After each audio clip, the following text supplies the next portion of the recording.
Marwadi university మంచి భవిష్యత్తు కోసం తెలుగు విద్యార్థులు ఇష్టపడే యూనివర్సిటీ. కాల్ 9059052378 9059052379.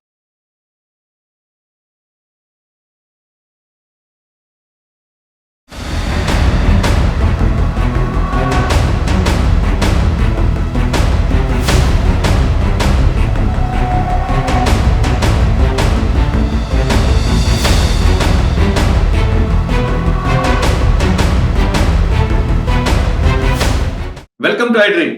బెట్టింగ్ యాప్స్ వివాదం సినీ పరిశ్రమ చుట్టూ తిరిగింది.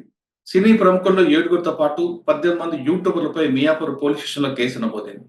మియాపూర్ లో ఫణీందర్ శర్మ అనే వ్యక్తి కంప్లైంట్ బేస్ చేసుకుని మియాపూర్ పోలీసులు BNS 173 అండ్ 176 ప్రకారం కేసు నమోదు చేశారు. వీళ్ళందరికీ నోటీసులు జారీ చేసే పనిలో పోలీసులు ఉంటుంటే అసలు ఇందులో ఈడీ కూడా వచ్చే అవకాశం ఉందని ఒక నిపుణులు చెప్తున్నారు. అంటే పర్టికులర్ గా కోట్లాది రూపాయల మనీ లాండరింగ్ ఉంది కాబట్టి ఈడీ కూడా వచ్చే అవకాశం ఉంది అనే విషయం తెలుస్తుంది. అసలు ఈడీ ఎంటర్ అవుతుందా లేదా, ఈ సెక్షన్ల ప్రకారం కేసు నమోదు చేసి కేవలం నోటీసులు ఇచ్చి ఊరుకుంటారా అన్న విషయం అంతా మాట్లాడడానికి స్కాట్లాండ్ నుండి రాజీవ్ రెడ్డి గారు ఉన్నారు. రాజీవ్ రెడ్డి గారు నమస్తే అండి. నమస్తే సార్, ఇప్పుడు కొత్త వివాదం బెట్టింగ్ యాప్స్ వివాదం చాలా రోజులు బట్టి ఎవరైతే యూట్యూబర్స్ ఉన్నారో ప్రమోట్ చేస్తున్నారో అందరి మీద కూడా కేసులు నమోదు చేస్తున్నారు. పోలీసులు కొంతమంది అరెస్ట్ చేస్తున్నారు, ముందు పిలిపించి మాట్లాడుతున్నారు. ఈ సెక్షన్ లో చూస్తుంటే 173, 176 కూడా IT యాక్ట్ కూడా పెట్టారు. కానీ సినీ పరిశ్రమ సంబంధించిన వాళ్ళందరూ కూడా దాదాపు 7 రానా దగ్గుపాటి దగ్గర నుండి ప్రకాష్ రాజ్ వీళ్ళందరూ ఉన్నారు. ఈ కోట్లాది రూపాయల మనీ లాండరింగ్ అయింది కాబట్టి వీళ్ళ మీద కేసు నమోదు చేశారు. కాబట్టి మనం గతంలో అనుకున్నట్లుగా ఈడీ కూడా ఎన్ఫోర్స్మెంట్ డైరెక్టర్ కూడా ఇందులో ఎంటర్ అయ్యే అవకాశం ఉందా? ఈ సెక్షన్ ప్రకారం తదుపరి ఏ విధంగా ఉండిపోతుంది? ఈడీ ఎంటర్ అయితే ఏ విధంగా ఎంటర్ అవుతుంది, తర్వాత యాక్షన్ లాగా ఉంటుంది? అంటే ఈ ఈడీకి పోయే ముందు మీరు 173, 174 అంటున్నారు సెక్షన్. 173 అండ్ 176 అది నా దగ్గర లేదు. అంటే నేను వేరే ఎఫ్ఐఆర్ చూడలేదు. ఒకటి మియాపూర్ లో పెట్టిన ఎఫ్ఐఆర్ చూసాను. విజయ్ దేవరకొండ వీళ్ళందరూ ఉన్నారు. దాంట్లో ఏంటంటే 318(4) 112 BNS రెడ్ విత్ 49 BNS దాంతో పాటు section 3A Telangana state gaming act అని ఉంటుందండి. అది 66D IT యాక్ట్ పెట్టారు. సో ఈ సెక్షన్లన్నీ 7 ఏళ్ళ లోపు శిక్ష పడేవి. కాబట్టి వీటిలలో అరెస్ట్లు ఉండవు, నోటీసులు, ఎంక్వైరీ ఉంటుంది, ఇన్వెస్టిగేషన్ ఉంటుంది. 1 అయితే ఈ ఆన్లైన్ బెట్టింగ్ తో ప్రాబ్లం ఏంటిదంటే అండి, మన ఇండియా అంతటికి వర్తించే కాంప్రహెన్సివ్ గ్యాంబ్లింగ్ చట్టం లేదు. అంటే దీంట్లో కొంతమంది ఎస్కేప్ ఏం మాట్లాడుతున్నారంటే కొన్ని రాష్ట్రాల్లో అనుమతి ఉంది, అక్కడి నుంచి మేము కండక్ట్ చేస్తున్నామని, లేదా విదేశాల నుంచి కండక్ట్ చేస్తారు. ఇప్పుడు IPL బెట్టింగ్, ఫుట్బాల్ బెట్టింగ్ అయితే ఓకే. మనకి అమెరికాలో అయితే రాష్ట్ర చట్టాలతో పాటు ఒక ఫెడరల్ అంటే సెంట్రల్ గవర్నమెంట్ చట్టం కూడా ఉంటుంది. మన ఇండియాలో ప్రాబ్లం ఏమైందంటే సెంట్రల్ గవర్నమెంట్ చట్టం 1897 పబ్లిక్ గేమింగ్ యాక్ట్ అని ఉంటది. అయితే దాని ఫోర్స్ లోకి రావటం, అమలు చేయటం స్టేట్ల బాధ్యత. అంటే మన కాన్స్టిట్యూషన్ ప్రకారం more powers to states gambling కి సంబంధించి. అయితే మన ఇండియాలో ఫర్ ఎగ్జాంపుల్ సిక్కిం, నాగాలాండ్, గోవా 3 చోట్ల పార్షల్ గ్యాంబ్లింగ్ లీగల్. కేరళ కూడా నాకు అంత ఐడియా లేదు, బట్ అంటే అందాజగా చెప్తున్నాను నేను. అయితే నిన్న మొన్న ఎవరో ఒక సెలబ్రిటీ ఎవరో మీడియాలో మాట్లాడుతూ, లేకపోతే ఆ బెట్టింగ్ యాప్ సంబంధించి మాది ఆ రాష్ట్రంలో లీగల్, మేము అక్కడి నుంచి చేసాం అన్నారు. కానీ తప్పు అది. ఎందుకంటే ఫర్ ఎగ్జాంపుల్ ఇప్పుడు సిక్కిం గేమింగ్ యాక్ట్ ఉంది అనుకోండి. సిక్కిం గేమింగ్ యాక్ట్ లో స్పెసిఫిక్ గా చెప్తారు ఏమని, with in the territory of Sikkim అయితే మాత్రమే లీగల్, బయట రాష్ట్రాలకు వర్తించదు. ఓకే. ఇంకోటి ఏంటంటే, ఇంకో లేకున్నా నేను చెప్పిన కేంద్ర సెంట్రల్ గవర్నమెంట్ చట్టము పబ్లిక్ గేమింగ్ యాక్ట్, చాలా రాష్ట్ర ప్రభుత్వాలు ఇవన్నీ పాత చట్టాలు ఈ ఆన్లైన్ లేదు, ఇంటర్నెట్ లేదు. సో అవేంటిది, జూద గృహాలు, జూదాలు, అర్థమైందండి, ఈ క్లబ్బులు, అడ్డాలు ఇవే ఉంటాయి అన్నమాట. అయితే తెలంగాణ గేమింగ్ యాక్ట్ లో అది యాడ్ చేశారు, ఈవెన్ సైబర్ స్పేస్ అని యాడ్ చేశారు. సో గ్యాంబ్లింగ్ అంటూ జరిగితే మీరు ఏ స్టేట్ నుంచి పెట్టి చేసినా సరే, ఎక్కడ పెట్టి చేసినా సరే, తెలంగాణ స్టేట్ వచ్చే వరకు చట్ట విరుద్ధం. ఓకే. అంటే గోవాలో కాసినో ఆన్లైన్ క్రైమ్ అండి. Telangana state gaming act, I think AP state gaming act లో కూడా ఈవెన్ ఇంటర్నెట్ ద్వారా గ్యాంబ్లింగ్ ని ప్రోత్సహించిన, గ్యాంబ్లింగ్ ని ప్రమోట్ చేసిన, గ్యాంబ్లింగ్ ఆడిచ్చిన శిక్ష అని ఉంటది. సో వీళ్ళు ఆ స్టేట్ లో మేము లీగల్ అని చెప్పి ఇక్కడ అమలు చేయటం ఇల్లీగల్ ఇక్కడ తెలంగాణ స్టేట్ గేమింగ్ యాక్ట్. దీన్ని పోయిన తర్వాత ఇంకో ప్రాబ్లం ఏమొద్దంటే, బెట్టింగ్ యాప్లు అంటారు కానీ నేను చూడలేదు అవి ఏం యాప్లు అనేది. మనకి గ్యామ్లింగ్ లో మీకు తెలుసు రమ్మీ లీగలు, బ్రిడ్జ్ లీగలు, so skill game, chance game అని ఉంటాయండి. అయితే నాకు తెలిసి డ్రీమ్ 11 అని ఒక గేమ్ ఉంటుంది, ఫ్యాంటసీ గేమ్. ఇంకోటి ఏదంటే వాటిలో స్కిల్ కూడా ఉంటది. డ్రీమ్ 11, మై 11 సర్కిల్, వీటిలో స్కిల్ ఇన్వాల్వ్ అనమాట. సో అదేంటంటే కొంచెం బ్లరింగ్ అనమాట, వెదర్ అవి ఇల్లీగలా కాదా అనేది. సుప్రీంకోర్టు, హైకోర్టు రిపీటెడ్ జడ్జ్మెంట్ అంటే స్కిల్ ఇన్వాల్వ్ అయి ఉన్న వాటిని గ్యాంబ్లింగ్ అనకూడదు. Rummy best example, rummy illegal కాదు. సో వీళ్ళు బెట్టింగ్ యాప్లలో వీళ్ళు ఏ టైపు గేమ్ ని ప్రమోట్ చేశారో, ఇన్ఫ్లుయెన్స్ చేశారో దానిపైన ఒక డిపెండ్ అయి ఉంటది. బట్ ఇది మాకు వేరే స్టేట్ లో లైసెన్స్ ఉంది, మేము చేయొచ్చు అనేది అది తెలంగాణ స్టేట్ గేమింగ్ యాక్ట్ ప్రకారం అది కుదరదు. ప్యూర్ గ్యాంబ్లింగ్ అంటే ఛాన్స్ గేమ్ అంటారు, అదృష్టం మీదనే ఆధారపడింది అయితేనేమో గ్యాంబ్లింగ్. అవి చేస్తే మాత్రం చట్టరీత్యా నేరం. ఇప్పుడు వీళ్ళ మీదకి వచ్చేటప్పటికి వీళ్ళు ఆ 112 కానీ ఆ నేరాలు వీళ్ళు చేసినట్టు కాదండి. అంటే మనం రిపీటెడ్ గా చంద్రబాబు నాయుడు గారి కేసు, కేటీఆర్ కేసు, కవిత కేసు మాట్లాడేటప్పుడు వాళ్ళు రెడ్ విత్ 49 ఉంది చూసారా, దాంట్లోకి వస్తారు. అంటే వాటిని ఎంకరేజ్ చేయటము, వాటిని ప్రమోట్ చేయటము, దాని కిందికి వస్తారు. సో అది ఈక్వల్ టు ఆ నేరం చేసినట్టే, అంటే కుట్రలో భాగం వస్తారు. 34 అని ఉండేది గుర్తుందండి మీకు? Common intention, common action. అదే లేకపోతే మనం స్కిల్ స్కామ్ కేసు, లేకపోతే ఫార్ములా ఈ రేసు, లేకపోతే వాటిలో 120B అవి. సో దీంట్లో అరెస్ట్లు ఉండవు, 41A నోటీస్ ఉంటుంది. ఇవన్నీ 7 years లోబడే శిక్షలు ఉండే చట్టాలు. సార్ వాళ్ళందరూ ఏమంటారంటే, మేము ఆల్రెడీ మా లీగల్ టీమ్ తో ఒపీనియన్ తీసుకున్న తర్వాత మేము ప్రమోట్ చేస్తున్నాం అని వాళ్ళు చెప్తుంటారు. అంటే మీకు ఈ చాలా బెట్టింగ్ వెబ్సైట్లు కూడా మీరు పోతే లీగల్ డిస్క్లైమర్ ఒకటి ఇస్తారు. మేము అంటారు ఫారెన్ జ్యూడిక్షన్ చేస్తున్నాం, మాకు లీగల్, మీరు మీది వెరిఫై చేసుకుని తెలుసుకొని పెట్టండి అని పెడతారు. ఇవన్నీ ఏంటంటే చెప్పుకోవడానికి బాగుంటది కానీ తప్పించుకోవడానికి కష్టం. మీరు జెన్యూన్ గా ఇన్నోసెంట్ గా చేయడం వేరు, మీకు తెలిసి ఇట్లాంటివి పెట్టుకోవడం వేరు. అంటే ఇప్పుడు మీరు చెప్తున్న ఈ గేమ్స్ అన్ని కూడా సార్ సిక్కిం, నాగాలాండ్ ఆ ప్రాంతంలో ఇంప్లిమెంట్ ఉన్నా, మనం తెలంగాణ కానీ ఆంధ్రప్రదేశ్ లో ఆడితే క్రైమ్. అంటే దానికి రెండు, ఒకటి సిక్కిం యాక్ట్ మీరు తీసి చదివితే కేటగారికల్ గా చెప్తుంది, this act is applicable with in the territory boundaries of Sikkim అని. సో తెలంగాణలో ప్రెడిక్ట్ చేస్తే కుదరదు. దానిపై నుంచి తెలంగాణ, ఆంధ్రాలు వారి గేమింగ్ యాక్ట్ అమెండ్ చేసి ఈవెన్ ఇంటర్నెట్ సైబర్ స్పేస్ అని కూడా ఇంక్లూడ్ చేశారు. సో ఇంటర్నెట్ సైబర్ స్పేస్ లో కూడా గ్యాంబ్లింగ్ యాక్టివిటీ, వేజరింగ్ యాక్టివిటీ చేస్తే క్రైమ్ అని చేశారు. కాబట్టి అది అట్లా తప్పించుకోవడం కుదరదు, కుదరదు. కాబట్టి ఈ వీళ్ళకి 41. అయితే ఈ ఆన్లైన్ గేమ్లింగ్ వాటిలో ప్రాబ్లం ఏంటిదంటే నిర్వాహకులు ఎవరు, ఆ కంపెనీ ఎక్కడుందో ఎవరో తెలియదు, కొంచెం కష్టం.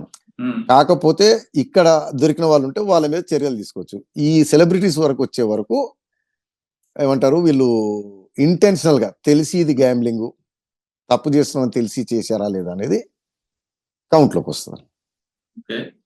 అయితే ఇన్నోసెంట్ గా చేసామనేది తప్పించుకోవడానికి కుదరదండి. Ignorance of law is no excuse మన క్రిమినల్ లాలో. ఏదైనా శిక్ష తగ్గించుకోవడానికి వస్తుంది. తెలియకుండా చేశారంటే 7 ఏళ్ళు వేసే బదులు సంవత్సరం వేయటం అట్లా. కానీ కొంతమంది ఎఫ్ఐఆర్ అయిందనగానే క్షమాపణలు చెప్పడం స్టార్ట్ చేశారు, అదేమన్నా ఇందులో యూజ్ అవుతుంటారా? నేను చెప్పేది అదే, ఇగ్నోరెన్స్ ఆఫ్ లాలు క్షమాపణలు చెప్పడం ఎక్కడ పనికి వస్తాయి అంటే శిక్ష తప్పించుకోవడానికి పనికిరావు, శిక్షను తగ్గించుకోవడానికి మాత్రమే పనికొస్తాయి.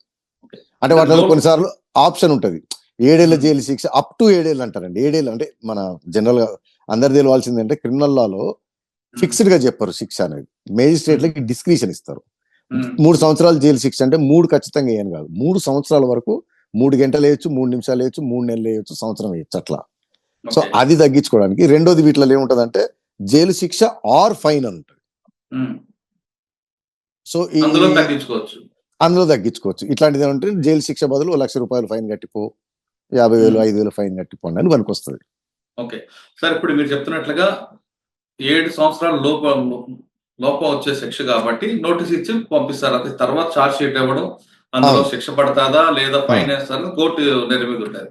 కానీ ఇక్కడ కోట్లాది రూపాయల మనీ లాండరింగ్ జరిగింది కాబట్టి ఈడీ వచ్చే అవకాశం ఉంటుందా?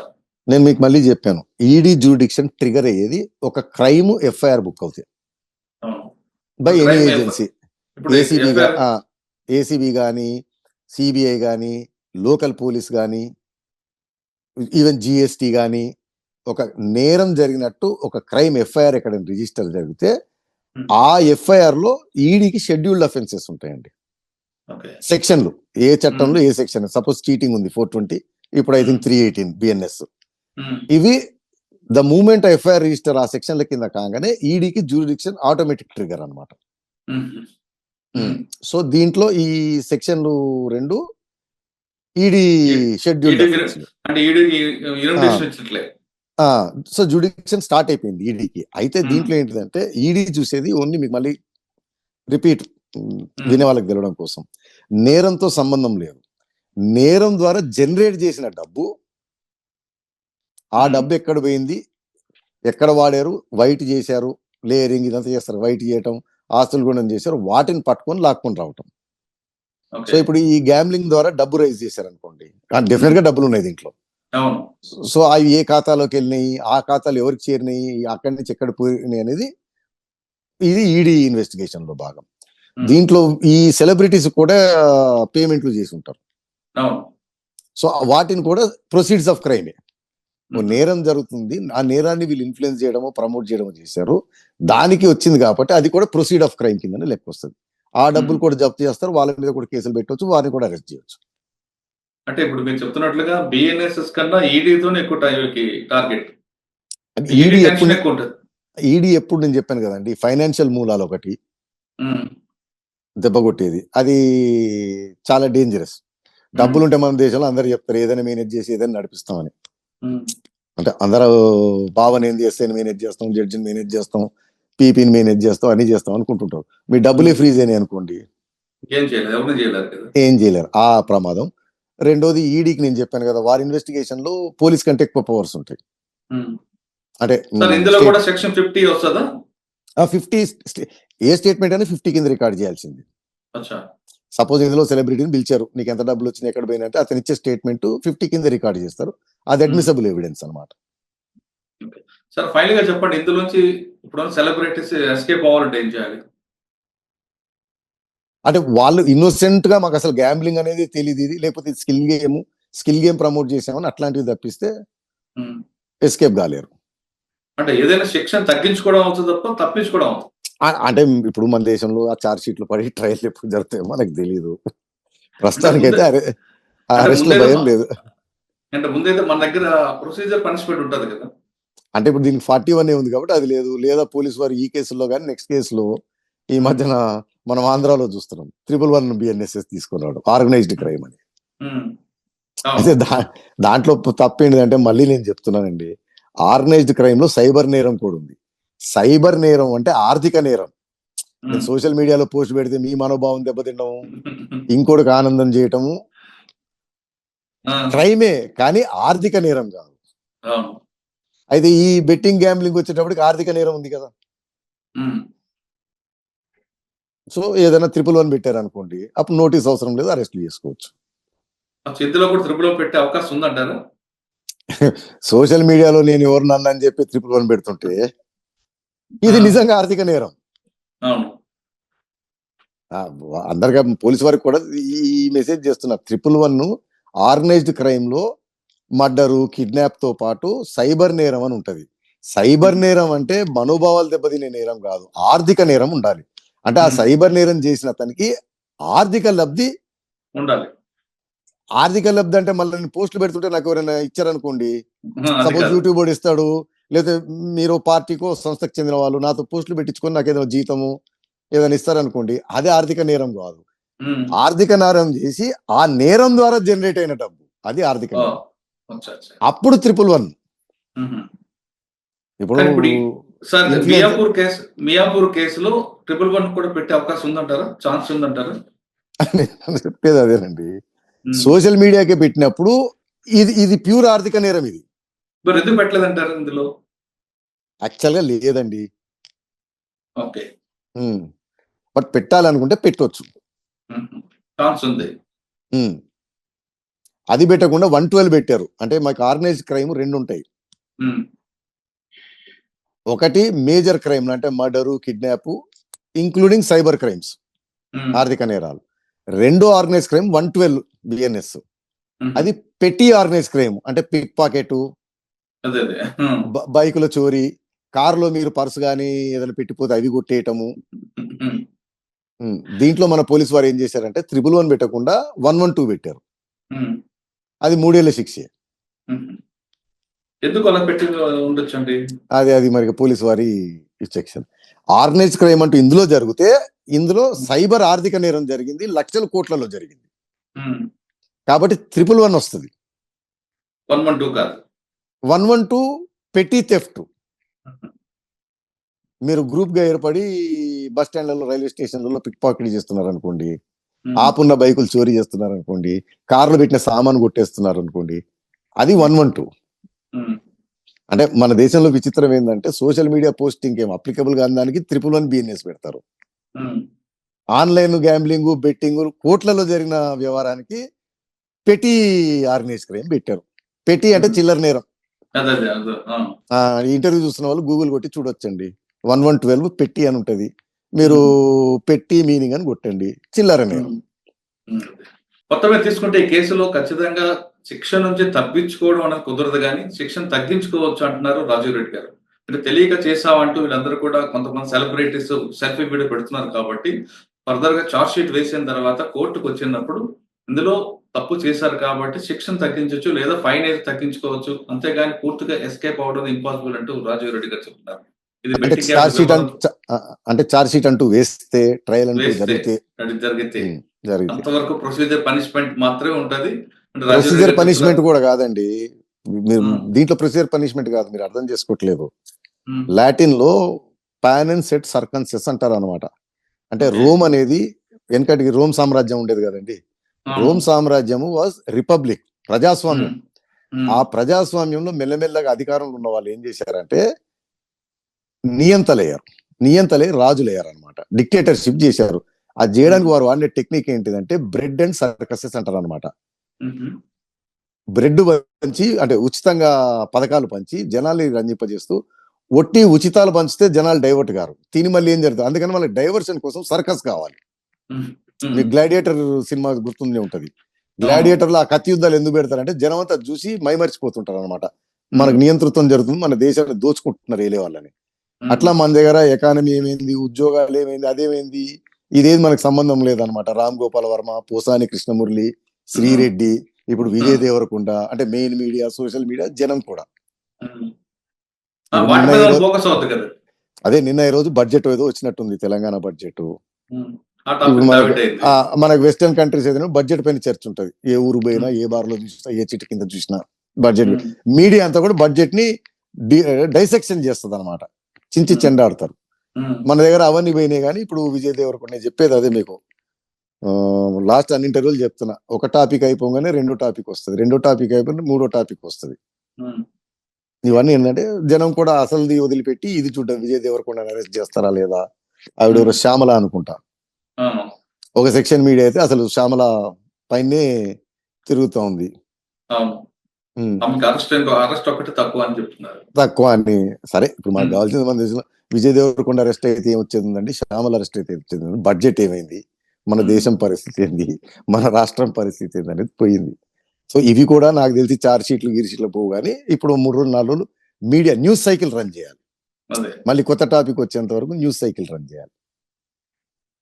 బెట్టింగ్ యాప్ల వివాదంపై రాజీవ్ రెడ్డి గారి విశ్లేషణ ఇది. మరో అంశాలు మళ్ళీ కలుద్దాం. అంతవరకు నమస్తే. Thank you very much. Thank you.